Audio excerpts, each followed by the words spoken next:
O ito na ang 8,000, misis. Oh, wow! Ano masasabi niyo, misis, sa ayudang natanggap niyo? Hay nako Badong, higa ka na lang ng higa. Buti na lang at pinautang tayo ni Aling Gracia. Aba, di baling higa ng higa, wag lang pagod.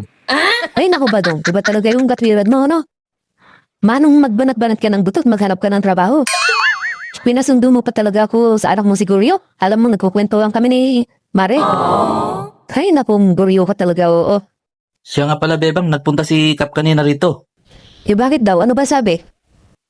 Release niyo na raw ng ayuda niyo sa Fortis. Oh, wow! Sige, pupunta ako. Wala na talaga tayong pera. A few moments later.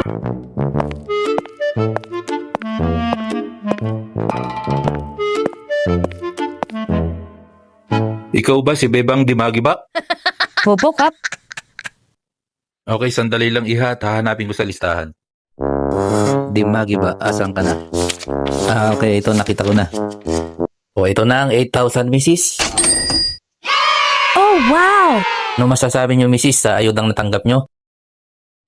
Napagkakasya niyo naman po ba, misis, sa loob ng isang buwan? Naku, Kap, hindi po kasya to. Mabuti na kung nakakaabot ito ng 3 araw.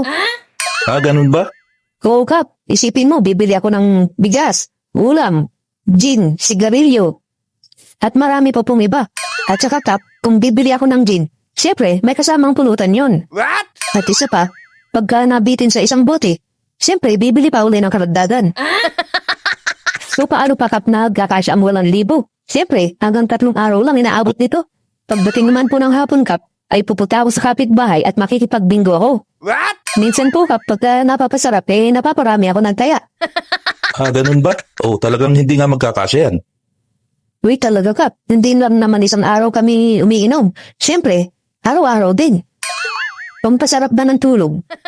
At saka siyempre, Kap, yung anak mong siguro siyempre nagkakasin din siya. At hindi lang naman isang beses, kundi araw-araw. Bakit naman nagkakasin? Siyempre naman, Kap, alam niyo naman, yun yung pang-scatter, yung tasin na yun. Ganun ba? Bakit naman sa ayuda niyo pa kukunin yung pang-scatter niyo? Isipin niyo naman, Kap, saan namin kukunin yun? Wala naman kami trabaho.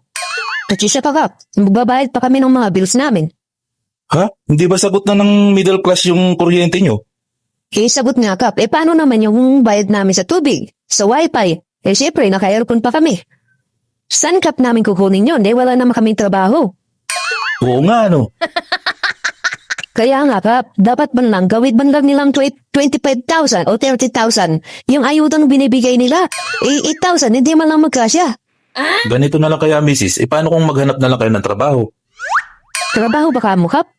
Magtatrabaho kami, tapos kikita kami. Kapag nalaman ng purpose na nagkatrabaho na kami, di tatanggalin na kami sa listahan. What? Tanggal na din pati ayuda namin. Sayang naman yung 8,000 ayuda.